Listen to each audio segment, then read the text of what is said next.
Well, hello. My name is Alan Bennett, and I thank you for you guys tuning in today to the week devotional. Um, I'll be the summer intern with the Orchard Day, and I'll be glad. I can't wait to see you guys and meet you. So let's get started. Um, Today, I think we live in a world where everyone just kind of does what they want. It's like we know that God's best in our life, and we always choose second place lovers. We just settle for second place, and why is that? Um, So today I'm going to turn to the passage of Hosea, chapter 3, verse 1 through 2. And it says, Then the Lord said to me, Go again, show love to a woman who is loved by another man and is an adulteress, just as the Lord loves the Israelites, though they turn to other gods and love raisin cakes. So I bought her for 15 shekels of silver and 5 bushels of barley. I said to her, You are to live with me many days. You must not be promiscuous or belong to any man, and I will act the same way towards you.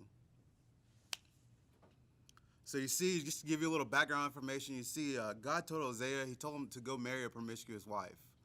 Um, and if you don't know what a promiscuous wife is, that just means she's not going to do very nice things. She's going to love other men. Um, um, if God told you to go marry this wife that was going to cheat on you and leave you repeatedly, like, would you want to go do that? No. But Hosea, he was willing to go be obedient to the Lord, and he went and he married this wife. And so that brings us to this point now, where Gomer has left Hosea. Um, Hosea decides to go and find her. And when he goes and finds her, he has to pay a price. And I think last week in our life group with Chip, he talked about how forgiveness, in any aspect of forgiveness, there's always a price to pay. And that just makes me think about how God, he sent Jesus to forgive us, to restore us. And when he did that, he paid the ultimate price, and that price was death on the cross. Just to illustrate a little story with you, I was doing a little bit of a study on Stephen Hawking, and Stephen Hawking was a very well-known physicist and a very well-known atheist, and it said, like, early on in his life, he was very, very intelligent. He excelled very well in school. Just through that process, he went into college and he excelled also through there. About midway through his college years, he came across a woman who he actually fell in love with, and they started dating. During that time, he was diagnosed with ALS disease, which basically meant that he was eventually going to lose all motor skills. And this woman that he was dating, she knew that, but she still married him.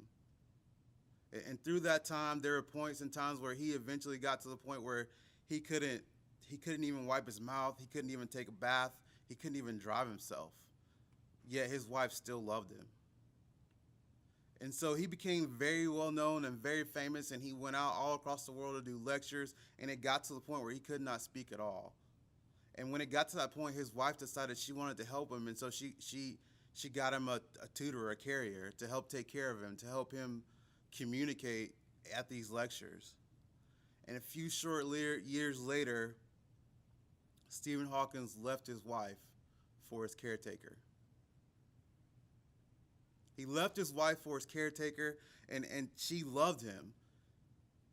Before she even got into marriage with him, she knew that he was going to lose all motor skills, that he would not be able to take care of himself at all, and that he was going to be 100% dependent upon her.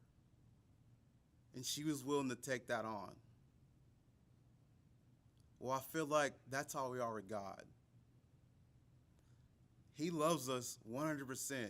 We are devoted to him from the day of birth. 100% devoted and dependent upon him to take care of our life, and we are unfaithful to him every single day, whether that be with our time, whether that be with our money, whether that be with our prayers, whether that be in work. We are unfaithful to him. And so I feel like we should commit to God because he first committed to us. And so that brings me to this point.